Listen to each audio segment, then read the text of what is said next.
भोजन और स्वास्थ्य। अन्न रक्षक भी है, भक्षक भी। अन्न की यानी भोजन की परिभाषा, अन्न ही भूतानां ज्येष्ठम तस्मातं सर्वोदमुच्यते अनादिभूतानि जायन्ते जतायन्त्रे वर्धन्ते अद्यते अपि च भूतानि तस्मादं तदुच्यतम इति तैत्तिरीय उपनिषद के द्वारा कहा गया है। सृष्टि की रचना में अन्न प्राणी मात्र में ज्येष्ठ यानी अग्रसर है, इसलिए इसे महान औषधि कहा गया है। अन्न से ही सारे प्राणी उत्पन्न हुए, ये अन्न पर भी पलते हैं। अन्न प्राणियों द्वारा खाया जाता है और अन्न प्राणियों को खाता है, इसलिए इसे अन्न कहा गया है। अन्न शब्द अद्य धातु से बना है। अद्य का अर्थ है खाना, अर्थात जो दूसरों द्वारा खाया जाए और जो दूसरे को खाए उसे अन्न कहते हैं। अन्न मृत्यु उते जीवांतु वाह, वेद में कहा गया है अन्न मृत्यु और जीवन दोनों है। उपयुक्त कथन से हमें चेतावनी मिलती है कि अन्न का दुरुपयोग नहीं बल्कि सदुपयोग करना चाहिए। यदि अन्न का दुरुपयोग किया गया तो अन्न के अंदर विकार यानी विजातीय द्रव्य होकर रोग को कारण बनना था, किंतु अन्न का सदुपयोग करने पर शारीरिक, मानसिक और आध्यात्मिक विकास के साथ साथ दीर्घायु भी प्राप्त होती है। यदि अन्न का पाचन और अग्नि शोषण करके कचरे को बाहर निकाल दिया तो वास्तव में हमने उसे खाया, परंतु यदि हम ऐसा नहीं कर पाते तो अन्न हमारे अंदर स्थित रहकर षडांग यानी विकार जन्य रोग उत्पन्न कर हमें ही खाएगा। अन्न का शाब्दिक शब्दार्थ केवल अनाज ही नहीं बल्कि यो विशाल और उदार अर्थों में इन बोर्ड सेंस जो कुछ खाया जाए वो सब अन्न है। कथानुसार दाल, रोटी, चावल, साग सब्जी, फल, दूध, दही, लस्सी, पूड़ी, कचौरी, मांस, मिर्च, मसाले, चाय, शराब, कंद फूल, मिठाइयाँ, शरबत, रस आदि सब वस्तुएं जो हम मुंह के रास्ते ग्रहण करते हैं वे सब अन्न यानी आहार की परिभाषा के अंदर आती है। इनमें से जो हितकर खाद्य पदार्थ उचित ढंग से खाए जाते हैं वे तो हमारे लिए रक्षक है, अन्यथा दूसरे हानिकारक पदार्थ मांस, मछली, चाय, शराब, सिगरेट, मिर्च, मसाले तथा अनुचित ढंग से बनाए पूड़ी, कचौरी, मिठाइयाँ, तले भुने हमारे लिए भक्षक। इन्हीं की वेदांत के अनुसार शरीर को अन्नमय कोश कहा गया है, क्योंकि शरीर अन्न से ही रचा गया है और बाद में बिगड़ने पर अन्न से ही शरीर का सुधार होकर मनुष्य निरोगी बनता है।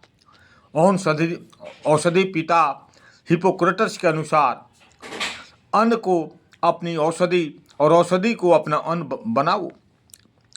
Late food be thy medicine and let medicine be thy food, Hippocrates. American doctor C.S. Carr ने ठीक ही कहा है। बहुत कम लोग ये सोचते हैं कि प्रकृति ने हमारे मामूली और भयंकर सभी रोगों को रोकने और अच्छा करने के लिए जो भी औषधि वास्तव में चाहिए वो हमारे खाद्य पदार्थों द्वारा दे दी गई। जब भी आपको कहीं दर्द हो, पीड़ा हो, अस्वस्थ हो, सब डॉक्टर के पास दौड़ने न जाए। आप प्रकृति की औषधियों को जानिए। डॉक्टर आपको कोई भी जी मचलने वाली विषैली दवाइयाँ देगा जो आपको लाभ की अपेक्षा कहीं अधिक हानि करेगी। प्रकृति की औषधियाँ, खाद्य पदार्थ खाने में स्वादिष्ट है, शरीर को कोई हानि नहीं पहुंचाती और आपको डॉक्टर के सब बिलों से बचाती। Few people stop to think that nature had provided in the food products of the earth and tree all the medicine really necessary to overcome a great many of the minor illness of the body and to prevent the grave disorders. Do not run to the doctor every time you feel an ache or pain. Learn something about nature's remedy. The doctor will give you something nausea, poisons, drugs that will do you more harm than good. Nature's remedies are prevent to take, leave no harmful after effect and will save you money. Many a doctor bill. Doctor C.S. Car MD। अज्ञात लोगों की भ्रांति फैली हुई है कि जो व्यक्ति के लिए आहार है वही दूसरे के लिए विष है। What is food for one in poison for another. कई अज्ञानी आहार शास्त्री तो आहार को थोड़े से लोगों के लिए अन्न और बहुतों के लिए विष मानते हैं। उनकी धारणा है कि चोकर रहित डबल रोटी, अनाज और मांस एक के लिए अन्न आहार है, जबकि फल और साग सब्जी सबके लिए विष है। आज का मानव उत्पादक के जादू भरे विज्ञापनों में इतना प्रभावित हो जाता है कि उसे आहार का तनिक भी ज्ञान नहीं होता। वो तो कृत्रिम खाद्य जो वास्तव में विषैला है खाता है और उत्तम खाद्य पदार्थ को त्याग देता है, क्योंकि उसे तो उत्तम खाद्य खाया सिखाया ही नहीं गया। एक गाय की शारीरिक रचना दूसरे से भिन्न नहीं है, जबकि एक तो घास फूस खाए और दूसरी मांस। इसी प्रकार एक मानव दूसरे से शारीरिक रचना और पाचन प्रणाली से भिन्न नहीं हो सकता।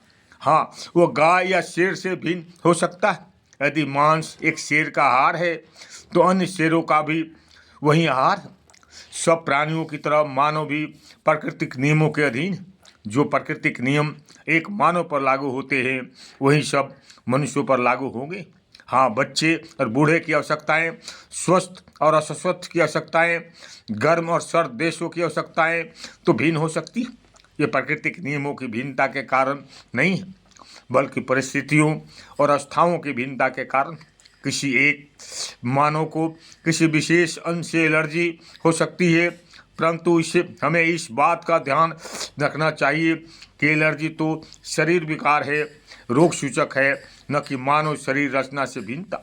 मानव का शरीर विकार रहित स्वस्थ होने पर उसे विशेष अन्न के प्रति एलर्जी भी समाप्त हो जाती है। अतः जो अन्न शराब, तंबाकू, चाय आदि एक मानव के लिए विष भक्षक है, वह सब मनुष्यों के लिए विष है।